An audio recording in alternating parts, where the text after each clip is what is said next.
Hey friends, welcome to the People Priority Podcast, where we dig into topics that help you show up as your best self for you and your circle of influence. I'm your host, Julie Schneers, a teacher turned speaker, team culture consultant, and leadership growth coach who loves people. Join me here every week for conversations that will motivate, educate, and hopefully just inspire you to grow through the power of communication, connection, and confidence. Because you and your people, you're worth it.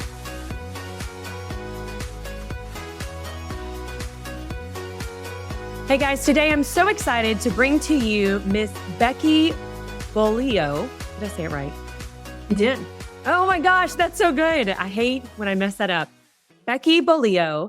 She is a culture coach and to mental edge coach to NCAA and professional sports teams. If that's not enough to impress you, let me tell you a little bit more. She is the owner of Championship Culture Coach, LLC, where she has consulted with teams from the University of Illinois, Long Island University, St. Paul. I mean, she's worked with the Minnesota Twins, just to name a few. This lady gets to work with the coolest teams, look at their culture, and give them some analysis and some tips and tricks to fix what they want to fix in their space, which I think is so cool. She was previously an NCAA head coach for the past 18 years. She's also a former licensed psychologist and mental health liaison for her athletic department.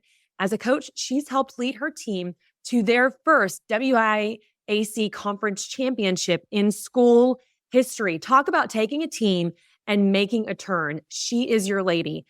She, of course, has also pulled second and third place finishes. She's very passionate about what she does, which is to fully unlock potential and helping these teams align their vision and values by also looking at their blind spots. So that's what we're going to talk about today, is what she gets to do with these teams that we can apply in all of our spaces. Becky, thank you so much for coming on. Thanks for having me, Julie. Yeah. Oh my gosh. And when we connected, it was like instant chemistry. You have a passion for team culture. And of course, I do as well. I really want to know blind spots. Can we start there? Because I think that's a looming question of, you don't know what you don't know. How do you make that fixed? Yeah. Hi. They're blind spots.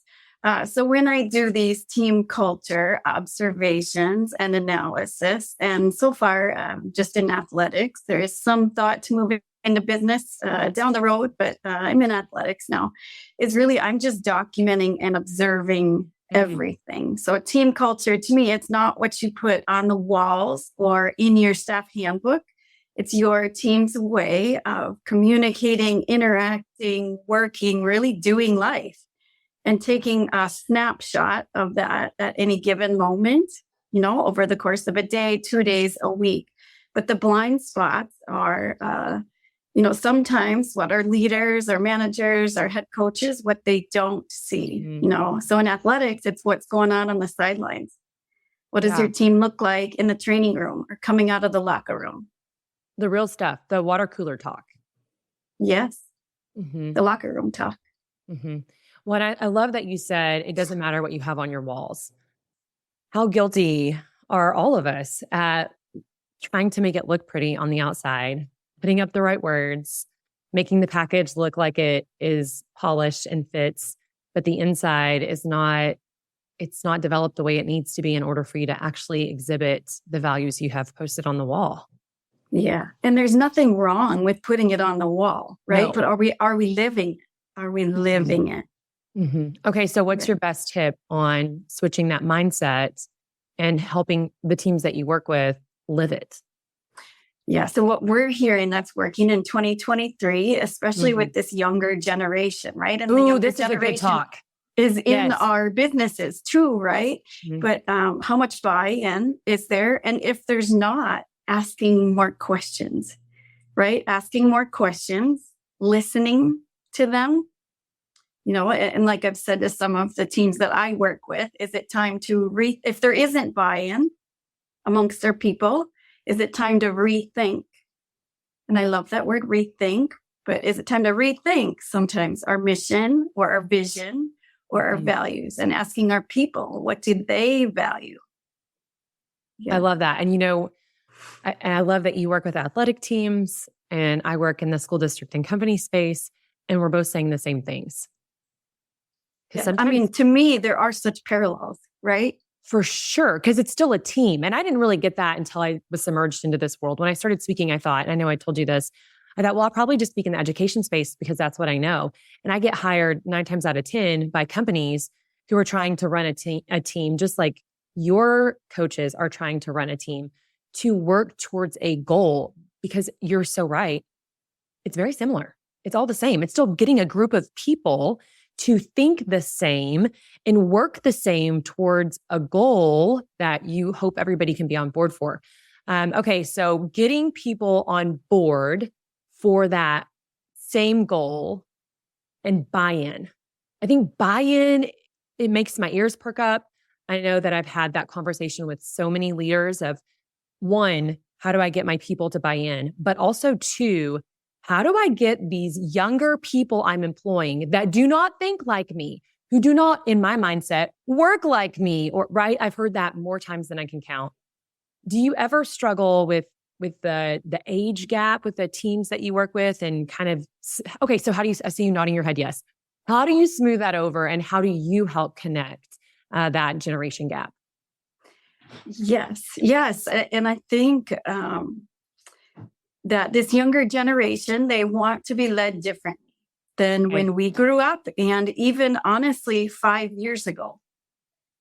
Right. So when I felt resistance as a head coach, just to take a step back and, like I said, to ask more questions and listen. And if our people are involved in the process, right? Like you say, invest in your people and the people priority, right? Yay.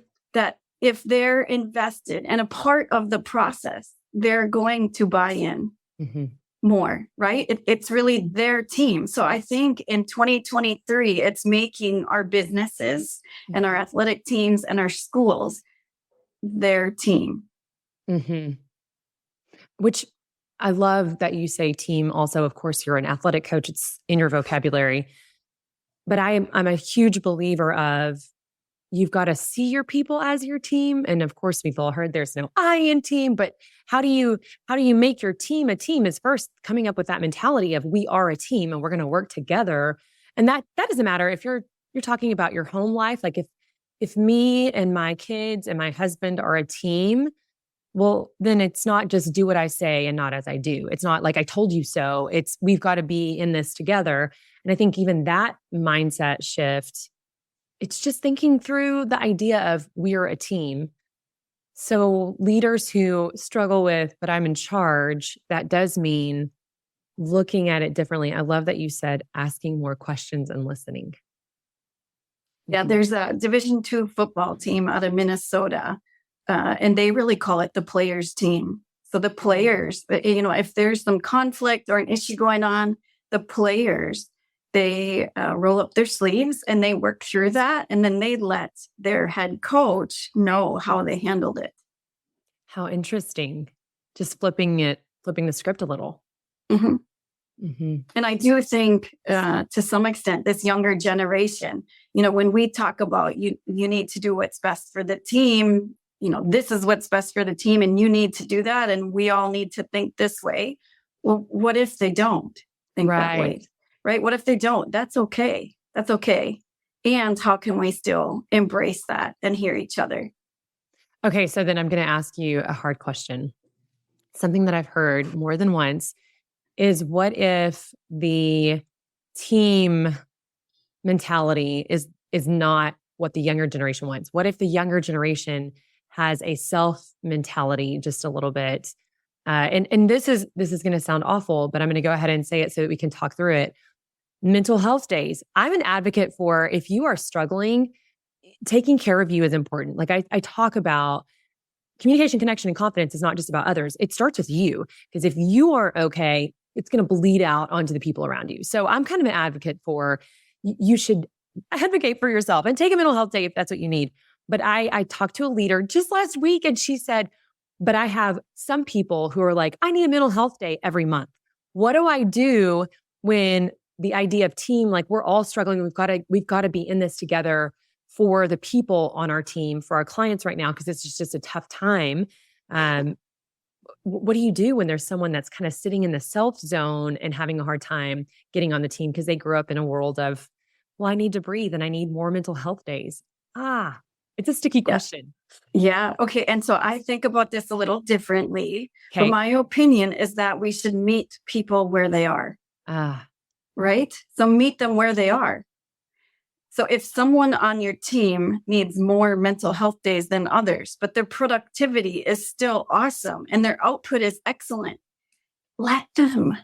Let them. Right. And so, I mean, I'm a big believer in we before me, right? In these teams. But why? Just because it's best for the team. But what if, if we can take on that we before me mentality, because it'll help your own individual sales results. Mm-hmm. What if it'll help your own output on the basketball court? What if, when you invest in the team and you care about your team's culture, your own average points per game goes up by 4 points or 6 points. And you won't know if you don't explore the what if. You'll never know if you don't try it and see how it goes. Mm-hmm. So I think that that's what hits home with this younger generation. We before me, but why? Why should they care? Well, here's why. Mm-hmm. I love that. I love that a lot. So when I work with finding your focus with teams, one of the things that I do is I walk in and we talk about like, what's important to you for culture? Like, what are your most important pieces? And we build pillars as a team. It's my very favorite workshop to do. And making the people on the team voice what's going well, what's not going well. Like you said, what is important to me, so that the words on the walls are actually the words that the team came up with together. I think that that's such a fun exercise. What other tools and tricks or exercises do you use that kind of help with that also? That help with what also? Just building those pillars, that team culture. How do you get everyone into a room and make it happen? Yeah. So for me, it usually starts with this minute by minute observation. And this is the first of its kind in athletics. It didn't exist yet. Right. So and I think it can work in business too. And it can work in the school system. Right. What if you went into a school, because I realize that's some of your audience, but, you sat down in the lunchroom and just documented everything. Right.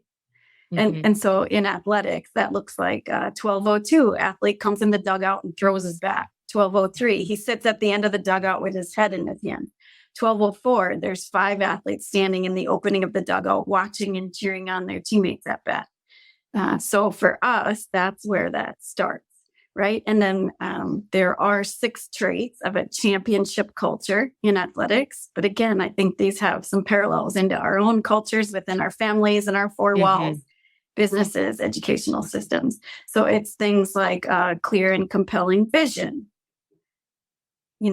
values, having a set values, how aligned are our systems and our staff, right? If the principal of one school has set systems that they use, but the vice principal uses some different systems, I wouldn't check that box that their staff and their systems are aligned. Right? In observing.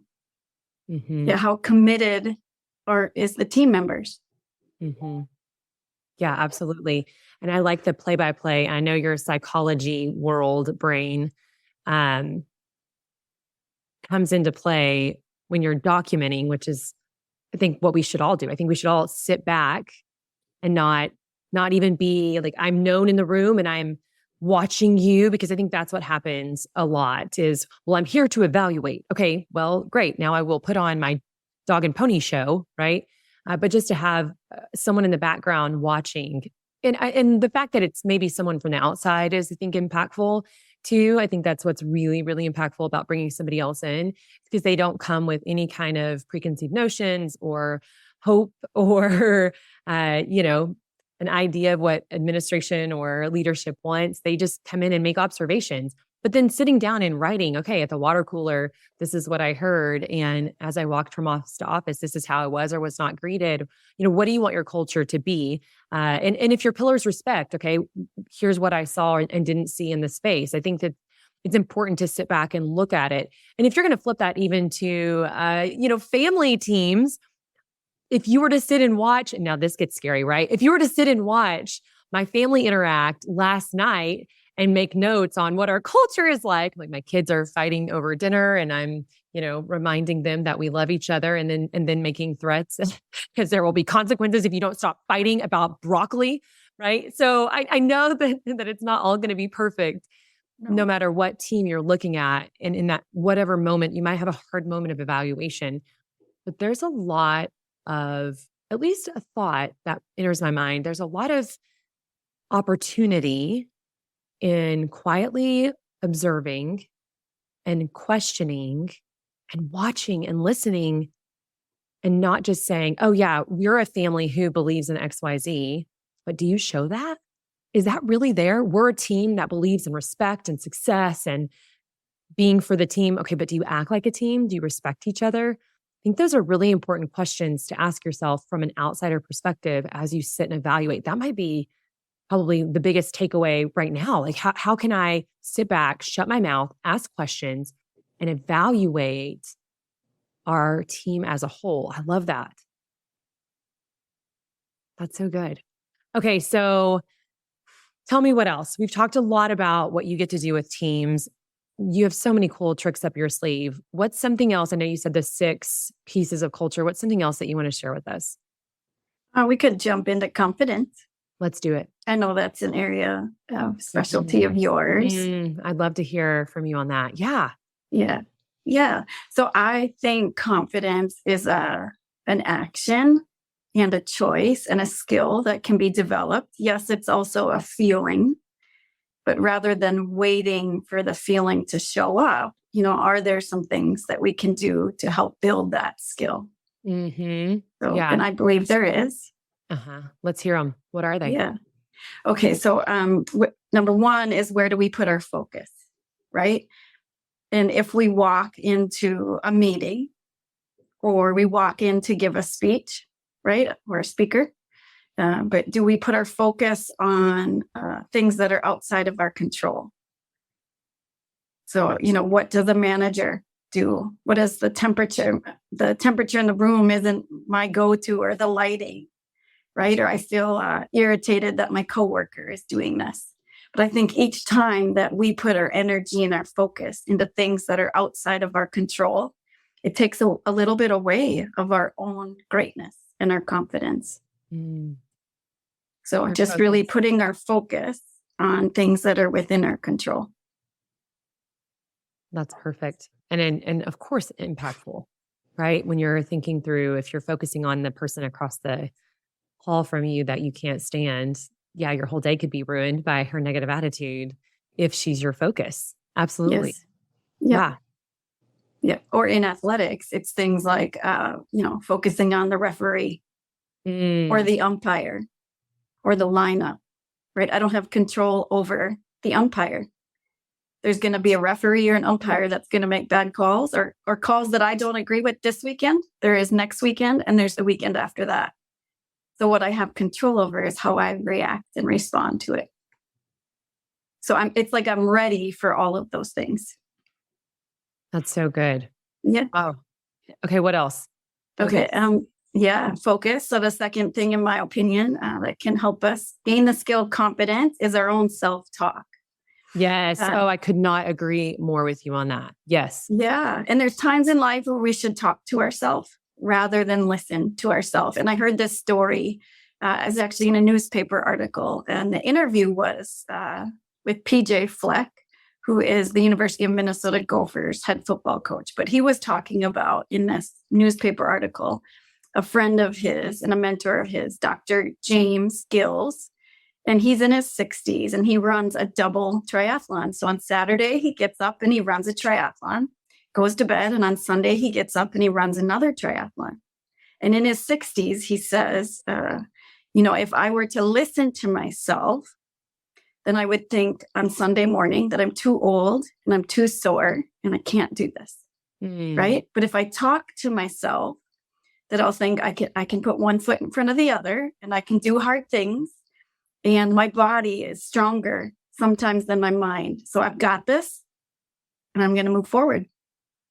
So just like our self-talk, and there's times in life where we should talk to ourselves rather than listen to ourselves, and maybe even put a script in our phone. Right. In case you just can't find the words. They're pre-written when your head was in a good space. Insert here when you can't. Yeah. I'm curious, do you use self-talk before you go speak?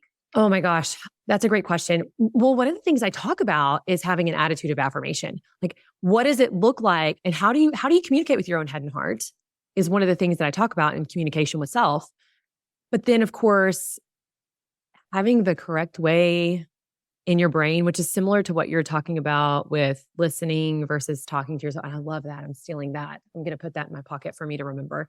But having an attitude of affirmation is not affirming, I'm going to be the best basketball player there ever was, because, joke's on me. I never really played. I wasn't that good outside of like small select teams. So if I started affirming this wish that I had that didn't have the experience or work ethic or right talent behind it, I am going to be disappointed. And then I'm just going to never believe in affirmations again. So I affirm, and I'm a huge believer in, it doesn't have to all be there. You don't have to have everything. I don't have to feel 100% about that speech. I don't have to feel like I'm going to knock this out of the park. What I have to feel and tell myself is, I know that I prepared for this. I'm excited about the group of people that I'm going to get to make a difference in front of. And I'm prayerful about the difference that it does make in their lives. And that's what I know. Kind of what you talked about, like, what's your focus? What can I control? I can't control if my technology fails in the middle of my speech. Like, I can't control that. And there's definitely been times that that's happened. I can't control if there's one really rude person on the front row that I can see. So I cannot focus on that one person if that's the case. And I'm just, ballparking this in a way that I hope translates to wherever you are also as you're listening, but not focusing on that negative, and then affirming what I know I did, affirming the things that I can believe in myself, and not affirming I'm going to be the best speaker they've ever heard in their entire life. Like, that may or may not be true, but I know that I'm going to put my whole heart into it, and they're going to walk away with something great. And I know that. Because I put the work in, right? So affirming what I know and affirming that kind of self-talk that is actually life-giving, because you're pointing out what's good. You're pointing out what you've poured into, and you're not just, making a wish and wishing on a penny that I'm going to be a professional basketball player tomorrow, because that's not going to work. Yeah. Mm-hmm. Yeah. But self-talk, I'm all about that. I think that's very important. And, when I coached, I would tell my kids, for those 10 minutes or that hour and a half or however long you're performing, you are the best in the room, and you have to feel that. You don't have to tell yourself, I'm going to win this entire tournament in Dallas, Texas. That's really hard. Like, you are the best in the room in that time. You did the work, and you hold on to, and you let yourself believe. Because if you listen, like you said, if you listen to the negative self-talk, if you listen to the, oh my gosh, it's my first big tournament, or I've not spoken in front of 2,000 people before. If you listen to that and it gets in your brain, you're going to squash your ability to give yourself affirming talk, which is why your notes in the phone is a good hack. Because how often do I let that listening kind of overrun what I should be saying to myself? Yeah.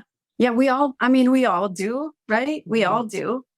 But, going back to that focus piece, what if when you go into the room to speak, that rather than and acknowledge the one who's in the front row, that's, Sure, negative Nancy, right? Yeah. But focus on one person to your left, one in center, and one in right that are nodding and smiling and making eye contact, right? So we can't, if we focus on, like they say, a downhill skier, if a downhill skier focuses on the trees, what are they going to do?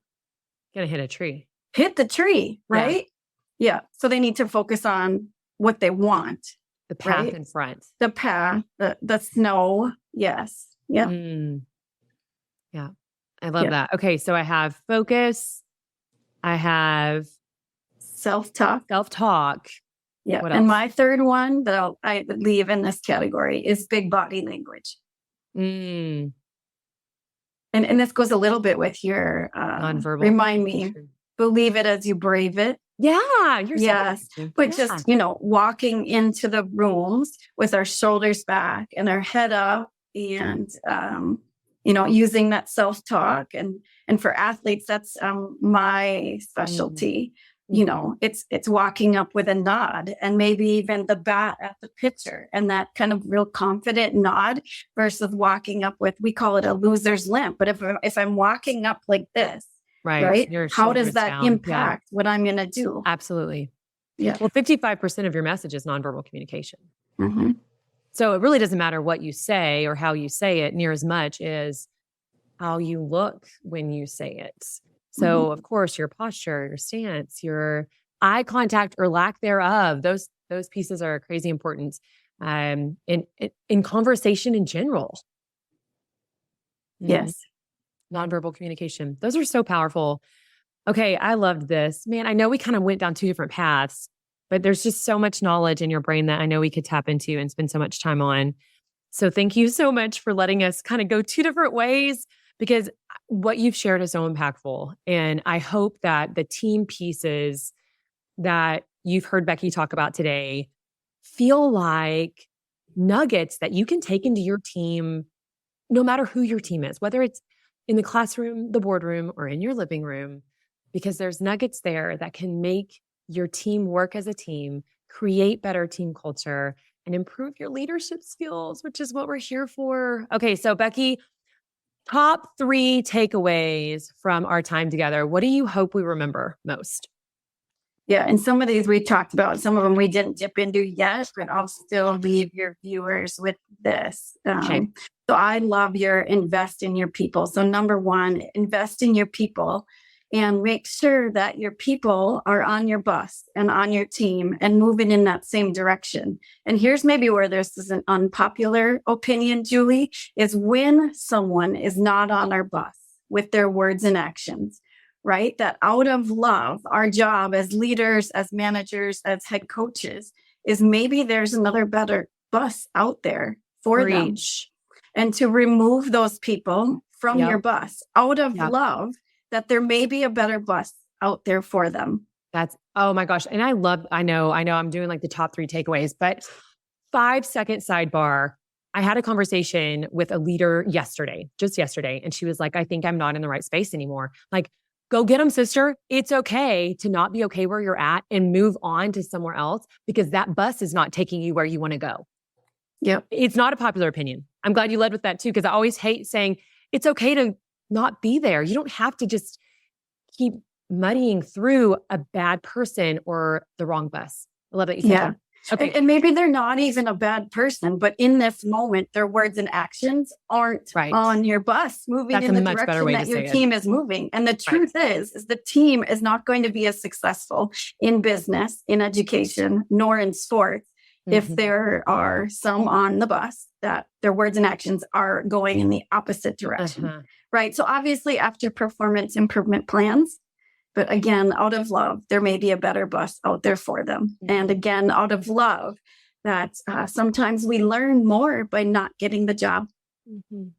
So there's my number 1. I love it. Number 2 is, and we didn't talk about this yet, but just to view a challenge, to view failure as a comma in our success story. And I think in the United States, like we're really against any sort of failure. Right? But what if we could give our people permission to fail, and that life isn't a success only journey, right? We can learn so much from those failures.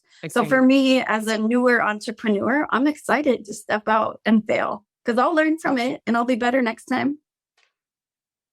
That's beautiful. And great words of wisdom. Try and fail, but don't fail to try. John Quincy Adams. It's one of my favorite quotes. I'm all in. Okay, number 3. Okay, number 3 is, and you and I have talked about this before, but it's just people before profits in business and people before wins in athletics. And when we do that, the profits will follow and the wins will follow. I agree wholeheartedly. And that's also sometimes an unpopular opinion. I definitely have people that buck me on that. They don't They don't always believe that the relationships with their people are going to create success. And it's hard. It's hard to invest in your people instead of what you think is going to drive that data or those success rates faster, because it's short-sighted to not see how big of a part your people play in that data and in those success rates. So I'm all in for that. Of course, And we can keep data on that, right? We can keep data on the profits following. Yes. But take a leap and invest in your people, and then let's see how that works. I love that you said that. I'm glad that we can agree on our unpopular opinions. And I want everyone to know I did not pick Becky because she has unpopular opinions that agreed with mine. But I do love that there's someone else saying that. I think that's important. All right. What about a challenge for the week? What do you challenge our audience with? Yeah, I challenge your viewers, and I've been doing this lately, but is to politely get up and excuse yourself or walk away when others in your environment are complaining or talking negatively about others. And what that does for our own heart is remarkable. So there's my win the week challenge for your viewers. That's a great challenge. And it's so important when you're working as a team or working to grow a team or working to make your team better, to really see the impact of taking a stand against negativity, not leaning into gossip, not leaning into negativity, talking about other people, or I don't know, just creating a space that isn't the kind of culture you want to be a part of. And in order for you to take a stand for that, you have to be willing to get up from the table. Mhm. Just sitting there listening, you might as well be a part of it. I love that. That's so good. That's worth telling everyone.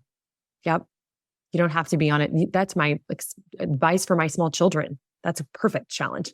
Yeah. Okay, and favorite quote. I've been doing that. If I'm at a neighborhood barbecue or a baseball game, but it's just remarkable what it does for your own heart. So and that's hard to do. To pour into your people. Yes.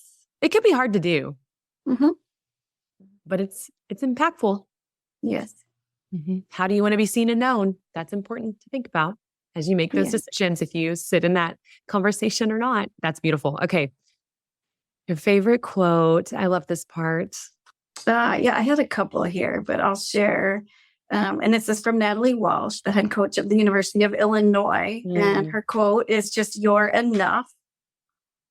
And that there's nothing that our student athletes are going to go do on the gym, the court, the field that makes them more enough or less enough. And same with in business, right? That just, you're enough, you're born enough. And what if we could all look at ourselves and our people like that? Yeah. Yeah. Your job does not define you. Your team does not define you. You're enough. That's beautiful. Thank you for that. Becky, thank you for today. Thank you for all the golden nuggets that you gave to us. Thank you for the work you're doing to change incredible athletic programs to care more about their people than their wins. You're doing great work, and you make a huge difference. All right, so tune in next week and have a great one. Hey, thanks for listening and being my people. I hope you enjoyed this episode. And if you did, hook me up with a 5-star review. And as always, don't forget to subscribe to the People Priority Podcast so you don't miss out on more tips, tricks, and important reminders. I'll see you next week.